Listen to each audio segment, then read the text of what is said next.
Hello and welcome. I am Zabraxi. Let's go ahead and answer a question that's been a plague on the industry for decades. Which is better, Mario Kart 64 or Diddy Kong Racing? I mean, the answer is obvious and I shouldn't even have to say it, but it's Chocobo Racing. Oh, the kart racer. What an oddly specific but incredibly creative genre it is. This is what happens when someone at the office complains that racing games are too boring, but if you threw a banjo in a go-kart and let him shoot missiles at other animals, now that is what we call genius. The whole idea behind the kart racer is a bit odd, if we're honest. Let's take a bunch of characters, put them into cars or go-karts or some other vehicle, throw them into typically strange track designs, sprinkle in some course hazards for, good fun, and top it off with vehicular combat, for good fun. That's probably a fair definition, right? I think we can all agree on that one. It can actually be a bit hard to exactly nail down what a kart racer is, but this is probably the best compilation of qualifications that I could find from all the different places around the internet. Potentially the most interesting aspect of the kart racing genre to me is that despite the games being so beloved and widely praised, the quantity of releases has always been surprisingly really small across the years. How about the beginning though? Every genre has its starting point. For the kart racer, if you thought the first entry was Super Mario Kart, hey, then congratulations! You're wrong. Please don't tell anybody.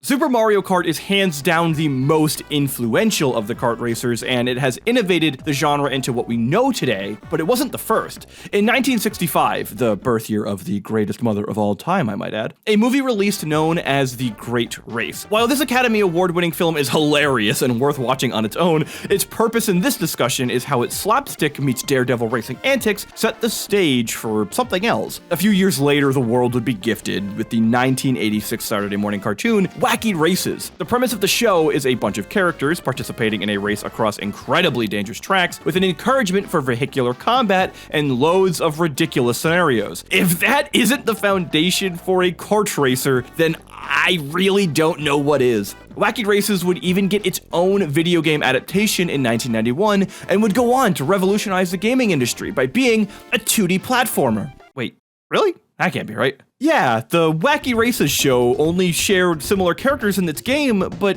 had no racing to speak of.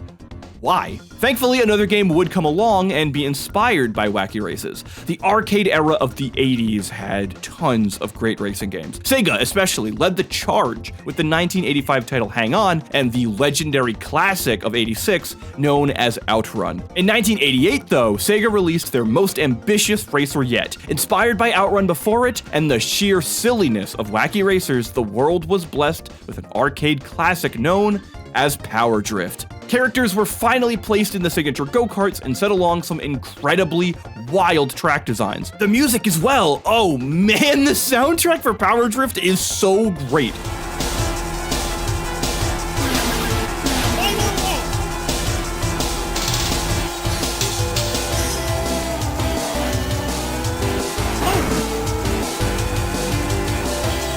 Also, can we just stop and look at the sprite work, by the way? This is 1988. This is 1988. Wow, dude, wow. It's then that 4 years later, Nintendo would come along, throw its own characters into some go-karts, create some wacky tracks, and add the signature item mechanic for the modern kart racer to be born. Living through the mid-90s into the early 2000s was the golden era of the kart racer. Mario Kart 64 came in to prove that Nintendo could replicate the massive success of the Super Nintendo version. Not only did Mario Kart 64 solidify the kart racer as a viable genre to develop for, but would also ensure the series' place as one of the best-selling franchises in all of video game history. If you know anything about the games industry at this time, then you know of the juggernaut that was Rareware. They made 2D platformers, 3D platformers, fighters, collection games, puzzle games, racing games, everything. Everything they touched was the new gold standard. This meant that kart racers were obviously also on the list, and Rareware released one of the best ever made, Mickey Speedway USA. Okay, fine. Mickey Speedway USA is a good game, but it's not legendary. However, it does have a wonderful soundtrack, I have to give it that. I mean, just listen to this track for San Francisco and enjoy that Rareware whimsy.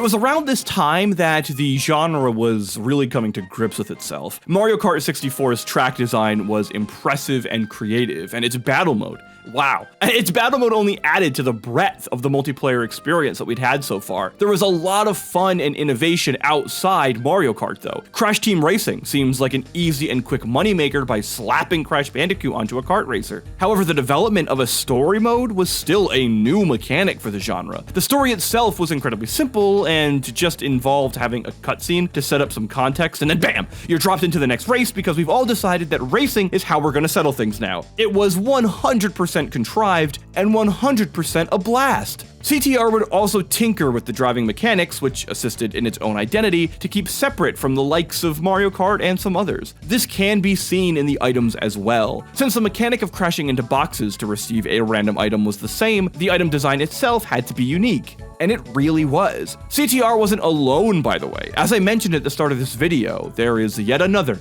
wonderful development in the kart racing scene. Let us not forget the absolute game-changing innovation that was Chocobo Racing. Okay, maybe not game-changing, but it's still surprising that Square even decided to make that jump into the kart racing action.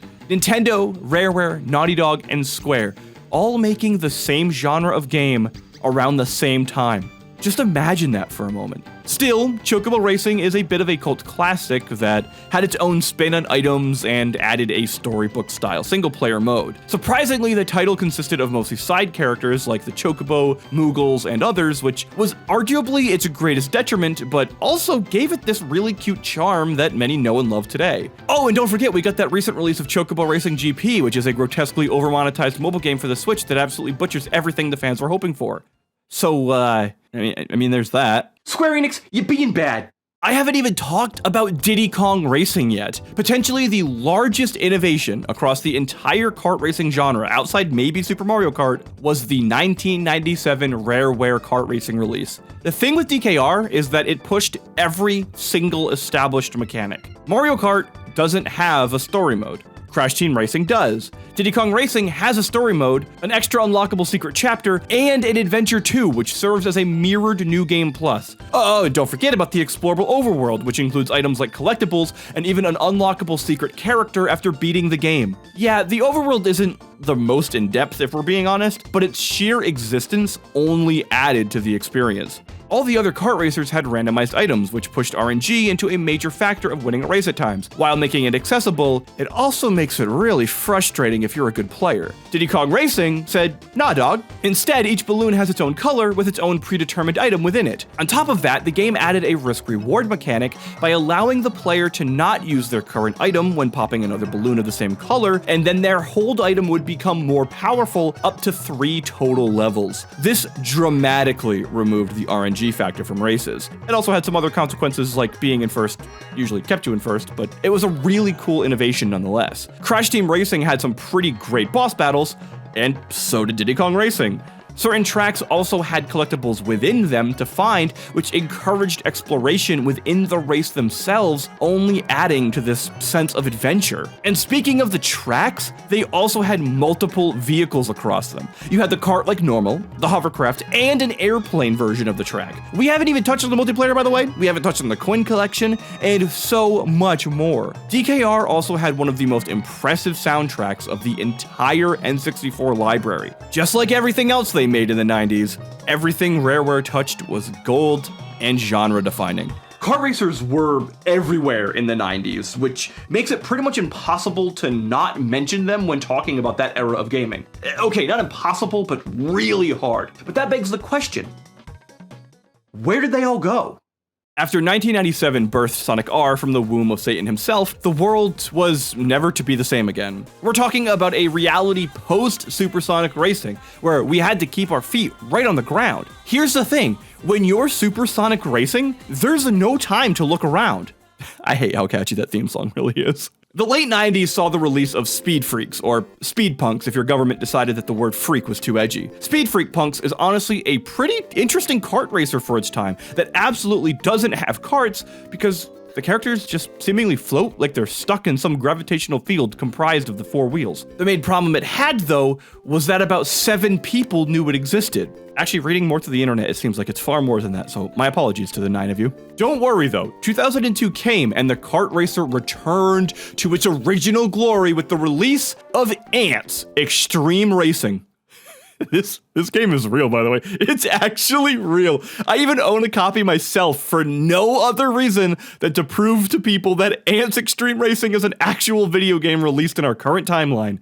This is a good time. Oh, and then of course we got Mario Kart Double Dash, a game with a mechanic so genius and so inventive that Nintendo would never again revisit it, despite fan outcry every time the phrase Mario Kart is uttered. Oh, and then we got Jak X Combat Racing, which, if memory serves me correct, that did exist. Oh, and don't forget the kart racing minigame in Mortal Kombat Armageddon known as Motor Combat. I mean, how do you forget that? Then Mario Kart Wii released and became one of the top 20 most sold games of all time. All right. Quit showing off. This right here is the fate and trend of kart racing games after the mid to late 90s. The answer to the question of where did all the kart racers go is, honestly, they didn't go anywhere. Even after Mario Kart Wii, we got Mod Nation Racers, an incredible game that allowed for player customization and player-created content to the likes we've never seen in a kart racer. Sonic and Sega All-Stars Racing Transformed we also got, which is pretty dang great, and Blur, which is an absolutely incredible realistic racing game with kart racer mechanics. The games kept coming.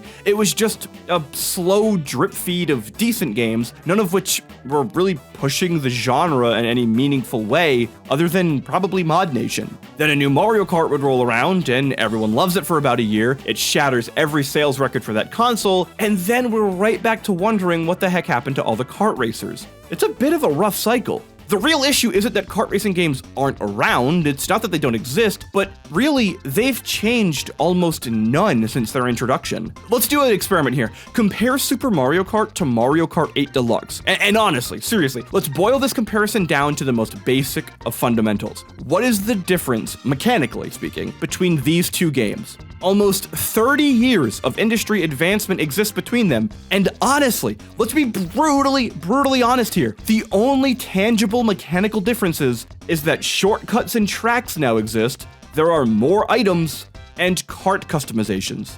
That's really about it. Zero gravity, gliding, driving underwater, those aren't mechanics. They're just spectacle tools. Sure, there honestly might be slightly more differences than I'm giving it, but let's be real, it's not that substantial. And that is the issue. If the genre has had no meaningful innovation since Diddy Kong Racing, Double Dash, or Mod Nation, then how can people expect to be excited about a racer that isn't the current king known as Mario Kart? The MMORPG genre had the same problem for years, since every MMO release for about a decade was just trying to be World of Warcraft, but in a new setting. How could players get excited for anything outside the next WoW expansion? No innovation leaves the current victor to reign supreme, and it takes eyes away from all of the other new entries. Every shooter for 15 years, let's remember this, was trying to become a modern military shooter that copied Call of Duty, and which of the franchises is still alive to this day? Yep. Call of Duty. So does that mean the kart racing genre is dead then? Yes. I'm lying. Here's the thing. It's true that the genre hasn't really innovated since the Double Dash era. It's also true that basically the only massively successful kart racer in 2022 is Mario Kart. But, and I mean a big but here, this actually isn't new. During the golden age of kart racers, Mario Kart 64 sold over double the number of units that Diddy Kong Racing did, which in turn sold over double the amount of units that Crash Team Racing sold. Yet, CTR is often considered one of the best and most successful of the genre.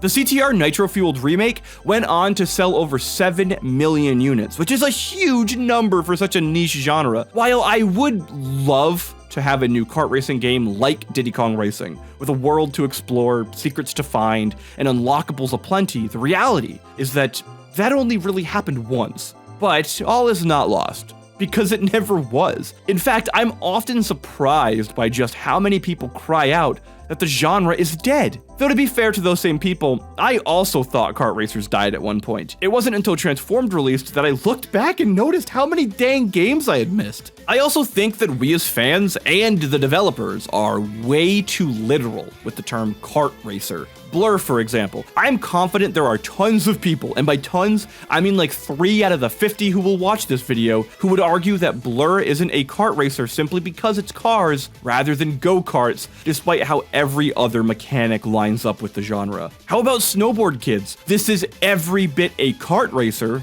just on snowboards. The items are there, attacking others is there, the wild tracks are there, everything is there. Team Sonic Racing was released in 2019 and is a way better kart racer than so much of what came before it. It might not have been what everyone wanted, but it was the first Sonic game to top sales charts in 11 years. Crash Team Racing received a remake in the same year and sold over 7 million units as a game about doing laps in a go-kart. Let's also remember that Mario Kart 8 is getting 48 new tracks after having been released in 2014, and Mario Kart 8 Deluxe is the #1 best-selling Switch game. This genre has never died. With sales numbers being what they are, and with the fan love being what they are, and with the amount of games that do exist, it's only a matter of time before another next big release.